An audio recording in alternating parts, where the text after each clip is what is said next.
Lewis's withering critique of natural selection shows why it would be so misleading to classify him as a theistic evolutionist, at least how that term is typically used today.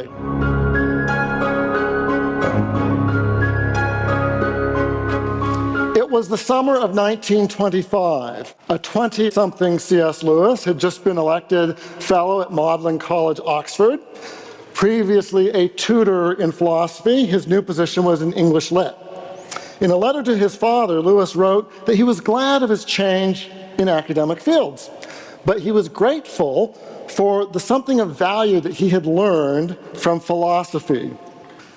It will be a comfort to me all my life, he wrote his father, to know that the scientist and the materialist have not the last word, that Darwin and Spencer, undermining ancestral beliefs, stand themselves on a foundation of sand, of gigantic assumptions and irreconcilable contradictions.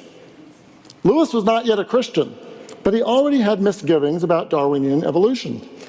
Lewis retained a deep interest in the topic of evolution throughout the rest of his life. He discussed evolution in his books and essays. He wrote about it in his private letters, and his personal library contained more than a dozen books and pamphlets focused on evolution, some which were marked up with extensive underlining and annotations, including his copy of Charles Darwin's autobiography.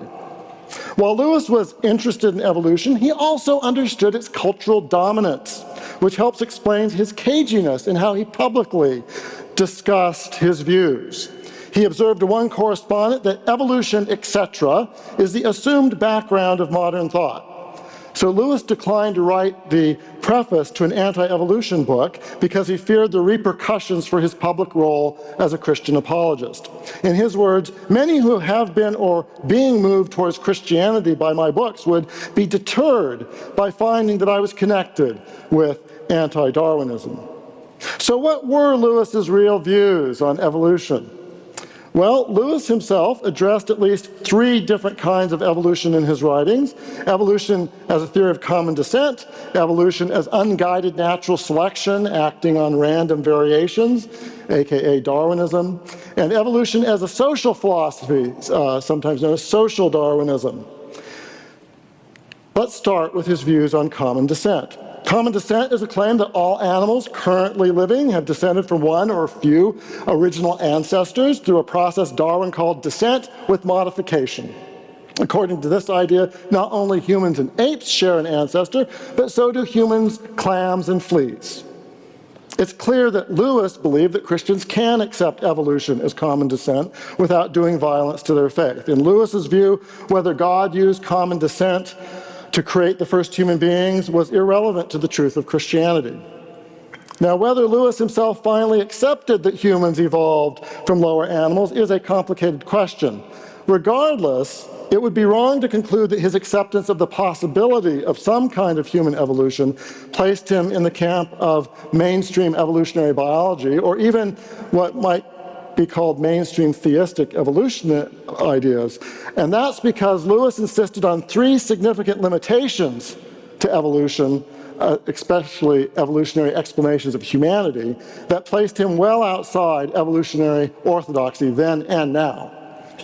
The first limit was Lewis's insistence on an actual fall of man. In Christian theology, God originally created humans morally innocent. These first humans then freely rejected God's will for them, resulting in a fall from innocence into the sinful condition of the human race as we currently find it. According to historic Christian teaching, not only human beings, but the entire creation was tainted by man's initial wrongdoing. In fact, it was to reverse the impact of the fall that God became man to save us from our sins. Thus, the fall provides the necessary backstory for Jesus Christ and his death on the cross.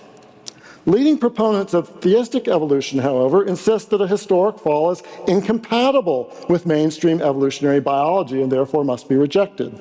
Let's consider physicist Carl Guiberson, who was a co-founder of the pro-theistic evolution group BioLogos with Francis Collins. In his book, Saving Darwin, Guiberson has a section titled Dissolving the Fall, where he essentially argues that since human beings were created through Darwinian evolution, they were never morally good or innocent. Instead, they were sinful from the start because the evolutionary process is based on selfishness.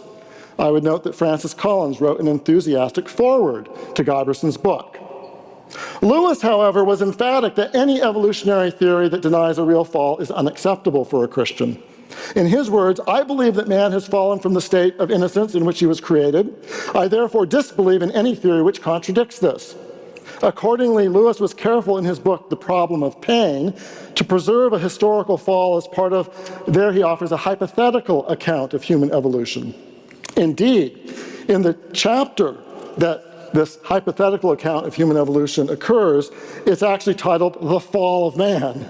And at the end of that chapter, Lewis declares that the thesis of this chapter is simply that man as a species has spoiled himself.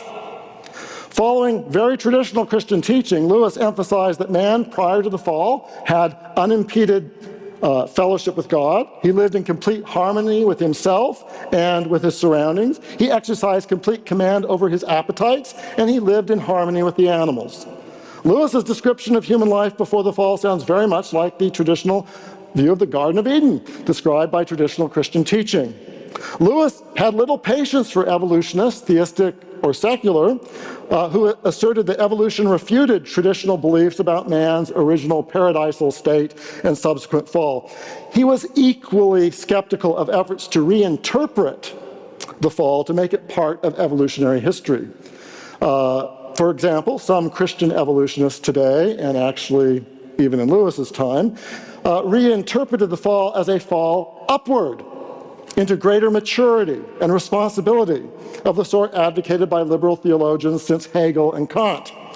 Consider progressive Christian writer Brian McLaren today, who argues that the fall is best understood not as a fall from a higher state of innocence and goodness, but as a compassionate coming-of-age story that represents the first stage of ascent as human beings progress from the life of hunter-gatherers to the life of agriculturalists and beyond. McLaren does acknowledge that the ascent of man is marked by struggles and sin, but he seems to believe that human wrongdoing is a natural part of God's plan to bring about human maturity. Lewis, it should be pointed out, spent much of his 1943 novel Perelandra critiquing this very kind of thinking, arguing that God intended for human beings to progress to self-knowledge and maturity through obedience, not rebellion. 4 years later, in his book Miracles, in 1947, Lewis ridiculed those who, and this is his quoting, say that the story of the fall in Genesis is not literal, and then go on to say, I've heard them myself, that it was really a fall upwards, which is like saying that because my heart is broke contains a metaphor, it therefore means I feel very cheerful. This mode of interpretation I regard, frankly, as nonsense, unquote.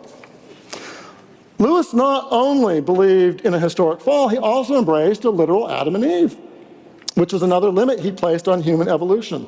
In The Problem of Pain, Lewis wrote that we do not know how many of these unfallen creatures God made, nor how long they continued in the paradisal state. But in a discussion at his home attended by his Oxford colleague Helen Gardner, he stated that the person from history he would most like to meet in heaven was Adam. He was quite serious when his colleague protested, surely you can't believe that. Or if there really were historically someone whom we could name as the first man, she said, we would be a Neanderthal-like, ape-like figure whose conversation she couldn't conceive of finding the least bit interesting. When she said that, Lewis responded, I see we have a Darwinian in our midst. It wasn't intended as a compliment. Lewis also treated Adam as someone real in his private correspondence. To one correspondent, he described his novel Perelandra as the working out of the supposition that what happened to Adam and Eve on Earth could happen to another first couple elsewhere. Lewis's final limit on human evolution was his insistence that the most important things about human beings could not be explained by Darwin's unguided process. In Lewis's view, Darwinian evolution might possibly explain man's physical form, but it could not explain his mind, his morality, or his eternal soul. That's because the driving force of modern Darwinism was supposed to be this mindless mechanism of natural selection, and Lewis was deeply skeptical about what such a mindless mechanism could actually achieve. Which brings us to Lewis's doubts about the creative power of natural selection. Lewis knew that the really momentous feature of modern evolutionary theory is not its proposal that life has a long history, nor even its claim that humans and apes share a common ancestor. The truly radical part of modern evolutionary theory post-Darwin is its insistence that life is the product of an undirected process. This claim is not just the product of the fevered imaginations of muscular atheists like Richard Dawkins. Instead, it forms the very core of orthodox Darwinian theory from the time of Darwin on. Orthodox Darwinian theory claims that the primary driver of evolution is this unguided process of natural selection, or what Herbert Spencer called survival of the fittest, operating on random variations in nature, random mutations according to modern evolutionists. This process acts without plan and without foresight, other than to preserve things for immediate survival. Darwin himself repeatedly made clear that evolution by natural selection neither required nor involved intelligent guidance. Indeed, according to Darwin, his theory of natural selection provided a definitive refutation of the claim that the features of the natural world reflected a preconceived design. As he put it, quote, "The old argument of design in nature, which formerly seemed to me so conclusive, fails." Why? Now that the law of natural selection has been discovered. So he viewed natural selection as a designer substitute. The dominant view of evolution today in the scientific community remains essentially Darwinian, even though they're arguing over, does it really explain it, but they're searching for, say, another form of unguided evolution even today. In the words of 38 Nobel laureates who issued a statement defending Darwin's theory several years ago, evolution, as they understood it, is the result of an unguided, unplanned process of random variation and natural selection. According to a Cornell University survey of leading scientists in the field of evolutionary biology, 90% reject the idea that evolution is directed towards some sort of higher or ultimate purpose. 90% of leading evolutionary scientists reject, again, guided evolution. Now, one certainly can conceive of a theory of guided evolution, but mainstream Darwinian theory is not it. Darwinian evolution, by definition, is an unguided process that brings order out of disorder through a combination of chance and necessity. But can such a fundamentally mindless and undirected process create the exquisite form and function seen throughout the natural world? Lewis didn't think so. Lewis did affirm that, with Darwinism as a theorem in biology, I do not think a Christian need have any quarrel. But for Lewis, what he called Darwinism as a theorem in biology was a pretty modest affair. Contrary to leading evolutionists, Lewis said that, quote, the purely biological theorem of evolution makes no cosmic statements, no metaphysical statements, no eschatological statements, nor can it even explain many of the most important aspects of biology. According to Lewis, it does not in itself explain the origin of organic life, nor of the variations, nor does it discuss the origin and validity of reason. So what can the Darwinian mechanism explain according to Lewis? Granted that we now have minds, we can trust those minds, granted that organic life came to exist, then Darwinian theory tries to explain, say, how a species that once had wings came to lose them. It explains this by the negative effect of environment operating on small variations. In other words, according to Lewis, Darwin's theory explains how a species can change over time by losing functional features it already has. Suffice to say, this is not all that the Darwinian mechanism purports to explain, or even the most important thing that Darwin thought he was explaining.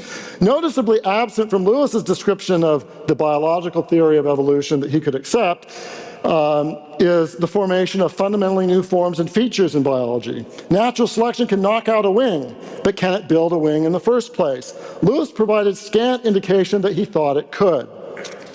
The ultimate challenge to the Darwinian mechanism, though, in Lewis's view, was man himself. How could such a blind material process produce man's unique capabilities of reason and conscience? Lewis, of course, was far from the first intellectual to doubt Darwinism's ability to explain man. Alfred Russel Wallace, the co-founder with Darwin of the modern theory of evolution itself, raised the same doubts. as did gifted Roman Catholic zoologist St. George Jackson Mivart, whose best-selling book, The Genesis of Species, gave Darwin fits. Darwin was so concerned about the naysayers that he responded in 1871 with 2 volumes and nearly 900 pages of prose, which in his treatise, The Descent of Man, which forcefully argued that unguided natural selection could produce man's mental and moral faculties perfectly well, thank you. Lewis thought otherwise, and he was tutored in his doubts by a little-known volume titled Theism and Humanism, issued in 1915 by Sir Arthur Balfour. Balfour is probably best remembered today as the British Prime Minister who issued the Balfour Declaration, calling for the establishment of a homeland for Jews in their traditional homeland in the Middle East, in British Palestine, or what we would call Israel. In Theism and Humanism, Balfour argued that any effort to explain the human mind in terms of blind material causes was self-refuting. He offered a similar critique of materialistic accounts of human morality. Balfour's basic arguments are on display in Lewis's 1947 book, Miracles. As Paul Ford points out, the thesis and even the language of Balfour permeates the first 5 chapters of Lewis's book, Miracles. The revised 1960 edition of Miracles is generally recognized as presenting Lewis's most mature critique of the ability of naturalism or materialism to account for man's rational faculties. What's far less noticed is the challenge Lewis's book raises for Darwinian evolution in particular, because the specific example of naturalism Lewis attacks at length in Miracles is Darwinian natural selection, not just plain vanilla naturalism. In the words of Lewis, naturalists argue that the type of mental behavior we now call rational thinking or inference must have been evolved by natural selection, by the gradual weeding out of types less fitted to survive. Lewis flatly denied that such a Darwinian process could ever have produced human rationality. Natural selection could improve our responses to stimuli from the standpoint of physical survival without ever turning them into reasoned responses. Following Balfour, Lewis argues that attributing the development of human reason to a non-rational process like natural selection ends up undermining our confidence in reason itself. After all, if reason is merely an unintended byproduct of a fundamentally non-rational process, what grounds do we have left for regarding its conclusions as objectively true? Lewis knew that the corrosive impact of the Darwinist account of mind was not merely theoretical.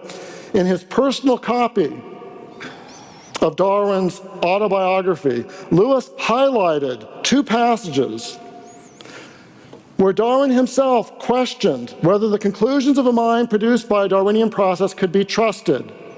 In both passages, Darwin basically justifies his embrace of agnosticism because evolution has destroyed his confidence in the human mind. In Darwin's words, "Can the mind of man, which has, as I fully believe, been developed from a mind as low as that possessed by the lowest animals, be trusted when it draws such grand conclusions?"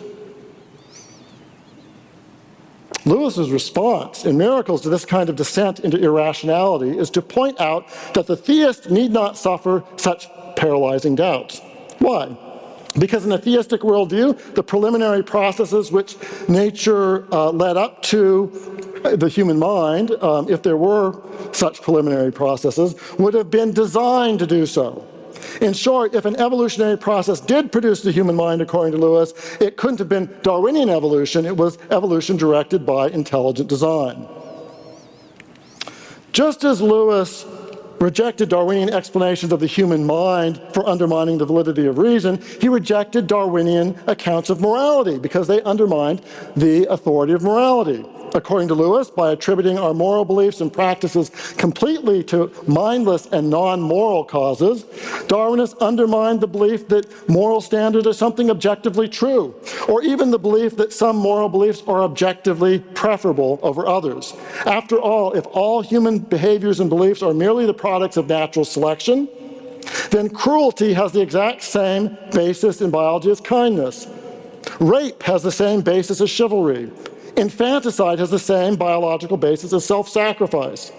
According to Lewis, the person who offers such an account of morality should honestly admit that there is no such thing as wrong and right, no moral judgment can be true or correct, and consequently, no one system of morality can be better or worse than another. Lewis's withering critique of natural selection shows why it would be so misleading to classify him as a theistic evolutionist, at least how that term is typically used today. Theistic evolution can mean many things, including a form of guided evolution, but many contemporary proponents of theistic evolution today are more accurately described as theistic Darwinists. That is, they do not advocate a guided form of common descent. Instead, they are attempting to combine evolution as an unguided Darwinian process with Christian theism. Although they believe in God, they strenuously want to avoid stating that God actually guided biological development. For example, the late Anglican John Polkinghorne wrote that an evolutionary universe is theologically understood as a creation allowed to make itself. Think about that for a moment. Creation allowed to make itself. That really isn't the traditional biblical or Christian understanding. Or let's go even further. The former Vatican astronomer, the late George Coyne, claimed that because evolution is unguided, not even God could know with certainty that human life would come to be. Or Christian biologist Ken Miller at Brown University, author of a book called Finding Darwin's God, who insists that mankind's appearance on this planet was not preordained. We are here as an afterthought, a minor detail, a happenstance in a history that might just as well have left us out. How does that make you feel? Really special? And again, these are all Christians who are arguing this. Lewis was familiar with these attempts in his own day by some Christians to imbue undirected evolution with some sort of purposiveness overall, because he sort of vaguely believed God is overall creator, even though he doesn't guide and doesn't know how things are going to turn out. So Lewis was familiar in his own day with similar types of arguments of, again, giving evolution some sort of purposefulness while still denying the operation of a guiding intelligence. Needless to say, he was not persuaded. In his book, Mere Christianity, in a passage that is, I think, too little, really forgotten, or too much forgotten, and sort of glossed over, Lewis dissects this supposed third way between orthodox Darwinism and what I would call intelligent design. He wrote, "People who hold this view say that the small variations by which life on this planet evolved from the lowest forms of man were not due to chance, but to the striving or purposiveness of a life force. When people say this, we must ask them whether by life force they mean something with the mind. If they do, then a mind bringing life into existence and leading it to perfection is really a God, and their view is thus identical with the religious view. If they do not, then what is the sense in saying that something without a mind strives or has purposes? This seems to me fatal to their view." Lewis's rejection of what today might be called emergent evolution exposes why his way of thinking is ultimately so friendly to the idea of intelligent design. Lewis knew that ultimately there is no third way, no halfway house, no magical hybrid. Biological development is either the result of an unintelligent process or a process guided by a mind, aka intelligent design. That being the case, Lewis thought that a mind-driven process is a far more plausible option than a mindless one. In the book, The Magician's Twin, I've written about 4 positive arguments that Lewis made for the intelligent design of nature. According to Lewis, beauty, morality, reason, and really the functional complexity that we see in living things all point toward a transcendent and intelligent cause outside of nature. You can read Lewis or read my book, Summarizing Lewis, to get more of that. This afternoon, however, and the rest of my time, I'd like to focus briefly on 3 objections to intelligent design that Lewis effectively answered. The first objection is that intelligent design is unnecessary because we now know that complex biological features habitually emerge from simpler things through unguided natural processes. Even some Christians are taken in by this objection. Consider biologist Catherine Applegate, who for many years was on staff with the BioLogos Foundation, a pro-theistic evolution group. Applegate claims that amazingly complicated molecular machines, such as this bacterial flagellum, which functions like a high-tech inboard motor, magically self-assemble without any guiding intelligence. As Dr. Applegate writes, it's tempting to think that the spontaneous formation of so complex a machine is guided, whether by a mind or some life force, but we know that the bacterial flagellum, like countless other machines in the cell, assembles and functions automatically according to known natural laws, no intelligence required, unquote. I wonder whether Dr. Applegate draws the same conclusion every time she opens an Excel spreadsheet and discovers that it magically adds and subtracts sums. No intelligence required. Or when her word processing program magically checks the grammar and spelling of her blog posts. No intelligence required. One further wonders whether Dr. Applegate has ever visited a modern assembly line where robotic equipment magically assembles any number of amazing products. No intelligence required. Of course, intelligence is required for each of these actions. The intelligence simply happens to be pre-programmed from the minds of human beings into the computer operations and assembly instructions. Similarly, the so-called magical assembly of the bacterial flagellum requires massive amounts of genetic information, and as my colleagues Michael Behe and Stephen Meyer have persuasively argued, that sort of information ultimately requires an intelligent cause. Lewis thought that the kind of emergent evolution advocated by Dr. Applegate and some of her colleagues at Biologos, quote, seems to be a pure hallucination, unquote. Why did he say this? Because Lewis pointed out that in the real world, we have never actually seen a pile of rubble turning itself into a house. Instead, what we actually observe in nature are complex living things habitually arising out of equally complex living things, and simpler things that turn into complex things being preceded by the very complex things that they grow into. Eggs that hatch into chickens ultimately arise not from undifferentiated protoplasm, but from fully developed chickens who lay eggs. Molecular machines in bacteria arise not from simpler parts, but from earlier bacteria that already had those same molecular machines. As a result, the ordinary physical processes of nature that we observe do not explain the actual origins of the complex functional features we find in nature. Even less can they explain away the need for an intelligent cause for those features. As Lewis wrote, on any view, the first beginning must have been outside the ordinary processes of nature, unquote. From our own experience of the creation of machines and human artifacts, the natural candidate for that outside cause is an intelligent designer. A variation on objection one is the claim that, well, natural laws can create highly complex biological features without the need for intelligent design.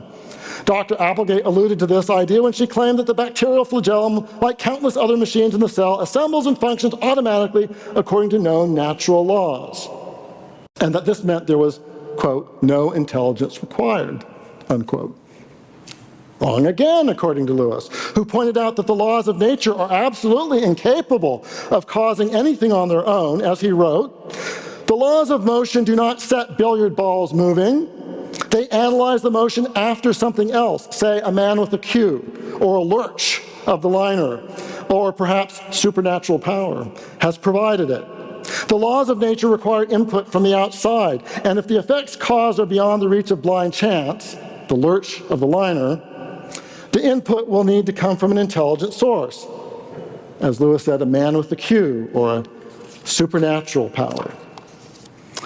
Okay, final objection. Intelligent design is frequently objected to today as anti-science simply because intelligent design proponents disagree with key parts of Darwinian theory. Since Darwinian theory is the consensus view of science, although that's changing, but has been the consensus view of science, challenging it must make one anti-science, QED. The ridiculousness of this argument is readily apparent. If one follows the logic to its conclusion, Darwin himself would have been declared anti-science for challenging the scientific consensus of his own day. So would Galileo. So would Einstein. In his final book, The Discarded Image, Lewis provided an antidote to this kind of complaint by pointing out that the science of any given era may be driven more by larger cultural attitudes than the weight of the evidence. Lewis also had a keen appreciation for the radical changeability of science. Thus, in his view, scientific beliefs cannot be regarded as sacrosanct, and it's not accurate to label intelligent design or any other idea anti-science merely because it challenges an existing consensus. Now, Lewis was a literary scholar, not a scientist, and so he didn't feel it was his place to enter too deeply into scientific debates of his own era. He also cautioned Christians about relying too heavily on the findings of science for their apologetics. After all, the findings of science are in a constant state of flux. Nevertheless, Lewis urged Christians with a scientific aptitude to keep up with the science of their day because he said, we have to answer the current scientific attitude toward Christianity.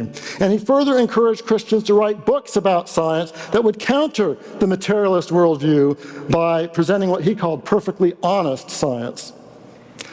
Most important of all, Lewis was a consistent champion of following an argument or following the evidence wherever it might lead, without placing artificial barriers to the consideration of new ideas. I think many people don't realize just how much Lewis modeled this principle in his own life, or how he encouraged his students to adopt the credo as their own. A good example is his role in founding the Socratic Club at Oxford University. From 1942 until he left for Cambridge University in 1954, Lewis served as the president of the club, of the Socratic Club, a weekly gathering of students and scholars devoted to living out the injunction of Socrates to follow the argument wherever it led them, especially in debating the truth or falsity of Christianity. The Oxford Socratic Club likely had a profound influence on many students, but no more so than on one attendee who later recalled that the Socratic principle I saw exemplified there, of following the evidence wherever it may lead, increasingly became a guiding principle in the development, refinement, and sometimes reversal of my own philosophical views. The attendee in question was a young man named Antony Flew, who went on to play an important role in legitimizing the contemporary debate over intelligent design in nature, eventually becoming one of the most noted academic atheists, philosophers.